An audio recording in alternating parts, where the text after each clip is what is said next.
I just don't know, guys. I don't feel like these ones are worth the hype.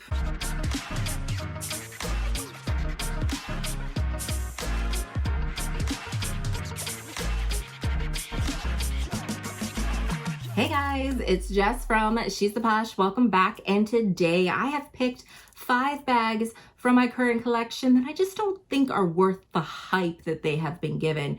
Maybe you should save your coin on these pieces. However, they're still in my collection, but I just figure that maybe it might not have been the best investment. I make videos every Wednesday and Sunday. Please remember to hit subscribe below and ring my bell so we can become best friends here on the internet. Okay guys, let's get started. So these are 5 bags that I've picked that are in my current collection. A couple of these are on the chopping block.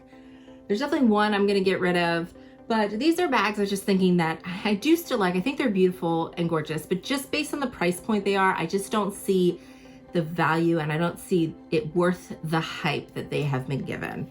All right, let's start with bag number 1. The first bag has nothing to do with this necessarily this type of bag, but I'm just talking in general, is the rectangular flaps that Chanel has. Based on the price they are currently, I was able to find this vintage one, but I do like the look of them, but I just don't see the value based on the cost they are. Even if you find this type of bag secondhand, you're gonna be over $4,000, close to $5,000 sometimes. This was a vintage bag that I was lucky to get for just a little over $1,000 and got it restored. And the reason I just don't think it's worth the hype is you can't really fit that many items in the bag. It is a smaller bag. It's a rectangular mini. You can fit just the necessities. It's not something that I think necessarily looks good, casual dressed. And some of them are like super long chains. I mean, some people can rock the flap and I love it. And I love how a rectangular flap in the Tiffany blue. I think that's absolutely gorgeous, but I can't bring myself to spend the money that these are. I just don't think they're necessarily worth the price they are. Now, again, if I've ever found a great deal, doesn't mean I wouldn't buy it. I'm just going on the hype that they are now. I just don't think they are necessarily worth your coin. I mean, back in the day when these were under $3,000, I would have said, yes, that's a great deal. But now, no, I just don't feel like the rectangular flap is something you should go for. I would save up and try to find a vintage classic flap that you can actually fit more things and is a little bit more practical. Next bag is just a category of bag, and that is designer basket bags, straw bags, summer bags. Now this one didn't cost me a lot of money. This is a Loewe bag. They're the more affordable of the summer type bags, but I saw myself, I always look at the Prada basket bags, and I think that would be such a cute bag to have in the summer. However, I don't really go anywhere. I'm not an influencer going to parties or walking runways or anything like that. It is not worth it because, again, a basket bag is only something you're gonna be wearing in this summer. It is not something you're gonna be rocking, maybe a little bit in the spring, but this is not a fall bag. This is not a winter bag. I mean, I could rock it, but I would look a little silly. And maybe if I went on a vacation, I could rock it. But based on some of the price points, the Prada bag is over $1,000. Now, the Loewe bags are the more affordable ones, being, I believe, $700 and under for some of their bags. This bag I ended up getting for right around $600. I know Chloe has the Woody bag that is in a kind of material like this, that is a more affordable price point, but still being over $600, I mean, this is a bag you won't really wear that often. So this is not necessarily the best way to spend my money, spending a little over $600 for a bag that I can only wear 3 months out of the year. I just don't feel like it's worth the hype. Yes, it's a great picture. Yes, you get compliments on it while you're out there, but is it worth it? I mean, depends on how much you think fabulous should cost. I don't necessarily like to put a price tag on it. However, most of these designers love to put a price tag on that fabulosity. I just feel like if you want a straw bag, you definitely have more affordable options you can go with than buying a designer version.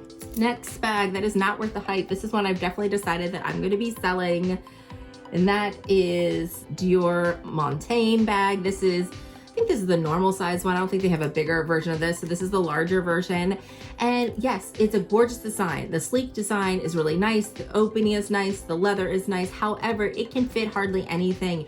And that is because it goes up like this, guys. So if this bag would be a great bag if it was actually the size it looks like it is. But as you can see, it isn't. It goes up like this, and this is actually about 1.5 inches shorter than you would think. So when you open it up, you don't have as much space as you would think that you would have, because as you can see in the bottom of the bag, it goes up like that. So it's sticking up, so it stops, it prevents you. So it's basically almost 2 inches shorter than it is. There isn't a lot of give when you open it up. It's a nice structure bag. So the bag is cute, chic. I like that you can wear it shoulder bag, crossbody bag. It has everything to do with that. It's not worth, you can't fit anything in it. It's deceivingly small from what you would think. And for me, I don't really, because I have to downsize when I have this bag. And I don't really want to do that. When I have a bag this size, you would think I could just stick my pouches in there, everything I need. But no, I definitely have to downsize when I switch to this bag. I mean, I'm gorgeous. I love the, like, every time I bring this bag out, this is why I haven't sold it yet, is when I bring it out, I absolutely love it. I love looking on the shelf, like looking at it now and feeling it. It's quality. I love how it opens. I love everything about it. It's such a great quality leather. I love the pocket in the back. But then when I go to put my stuff in it, I start to remember why I'm mad at it, because I can't carry a pouch, and I can't carry all my pouches and things that I need, and my hand sanitizer. I have to kind of downsize. And for a bag this big, I can fit more in my classic medium flap than I can in this bag. And that's just stupid, because this bag is supposed to be bigger. Next bag is a bag I love, but the reason I don't think it's worth the hype, I don't think it's worth the hype calling this a bag that you should get instead of the Kelly. I put this in this category is because people are saying, if you love the Kelly bag, if that's something you like, then you should just get the her bag, because it's basically the country Kelly. You know, it's the poor man's Kelly. It's the same thing, but for a fraction of the price, because you can definitely find these bags on the vintage market for a great price. You can switch out the prints. Like, it is a great bag, but it is not a Kelly bag, which I have to emphasize. So if you are lusting after the Kelly bag, if it's something you really want, do not get the her bag. It's not the bag to replace the Kelly bag. That's the hype upon this bag, is that it's the affordable Kelly version. And I just want to say, I don't believe that it is worth that hype. It is a different bag entirely, and you have to love it and respect it as the bag that it is. Because this bag is different from the Kelly. The straps do not detach. You have a zipper on the back here. The opening is completely different. It's a little bit more of a stiff bag. To open it, you have to slide these pieces out here, and it opens like this. It is not necessarily an easy bag to open. You have here, you do have an extra pouch, but you don't have a zipper. You don't have the things that the Kelly bag has. And when you close it, which I usually wear mine open like that, it's a little bit more of a fussier bag. So yes, you can wear it kind of like the Kelly bag. However, this is a little bit more complicated than that. It's a little bit more of a fussier bag. So if you don't appreciate the bag for what it is, if you don't like the bag, the style from what it is, you won't be okay with the fussiness, and you'll wish that it was the Kelly bag. That's how I feel. Like, if there's a bag that you're trying to get to replace a bag that you love, never do that, because it is never going to be that bag. And that's why I don't think this is worth the hype of being the bag to replace the Kelly bag. It is a her bag. It is completely different. It's a great bag. It's a gorgeous bag. I love it. I love wearing it, but I don't think it's worth the hype. It just definitely does not stop the itch for the Kelly bag. If anything, it'll set you back from getting the Kelly bag, because you're going to drop some coin on this particular bag. So only buy the her bag for her, and not because you think she looks like Kelly. And the last bag that I just don't think is worth the hype is the Dior book totes, especially at the price point they are now. So this is the larger book tote. I do use this for travel. I have used this for work. However, it is not practical for travel, this larger one.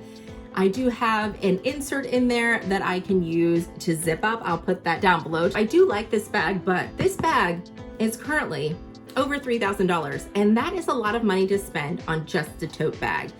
And especially because to make it something that is easier to use, that has zippers and organization, you have to buy something else for it.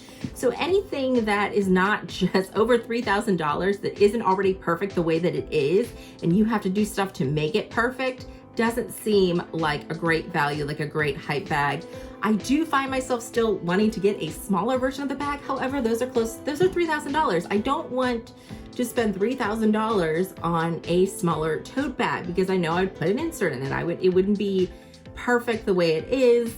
So it would have to be something that I'd find a great deal on. And these are not cheap bags, even on the secondhand market. I was lucky to get this bag in like new condition. I believe I got this for like $2,200 or $2,300, and it was retailing at the time for I think $2,700, $2,800, and now it's over $3,000 for this particular bag.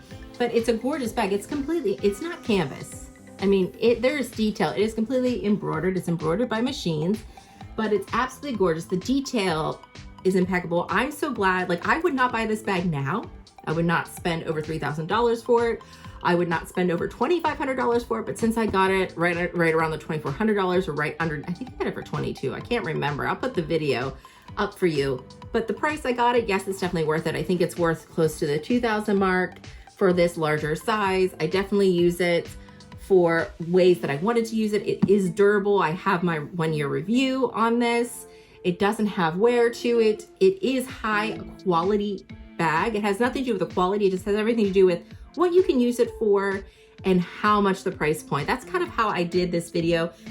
These bags, they're such a hype. Everybody's loving them, but are they really telling you the dirty truth on how often they wear those bags and how useful they are? I really feel like they don't give you that information. You can't barely even see this bag. It doesn't even fit in the screen. So it's not a bag I wear all the time, but I do enjoy it. I just don't think it's worth over $3,000. I don't think that if you can find a friend that's selling theirs and you can get it under $2,500, if you feel like you would use it a lot, definitely something to consider. But for me, I just don't think I'll use it a lot. I don't want it to get dirty, so I'm not going to take it out when it rains and it snows. So that eliminates that. I will wear it when I'm traveling, but not if I'm going to the airport because it is too tall and I'd have to put it directly on the conveyor belt, and that gives me nightmares. And it doesn't fit underneath the seat in front whenever you're traveling on an airplane, and I don't want to squish this baby. She's super structured. It's not, I can't use it for things that I thought I could use it for. Okay guys, that is everything. Do you agree with these bags? Do you think they are worth the hype? Do some of you have these bags and use it a lot more than I use my bags? I'd love to hear from you in the comments down below. And as always, I want to thank you so much for watching, and I hope to see you again. Bye guys.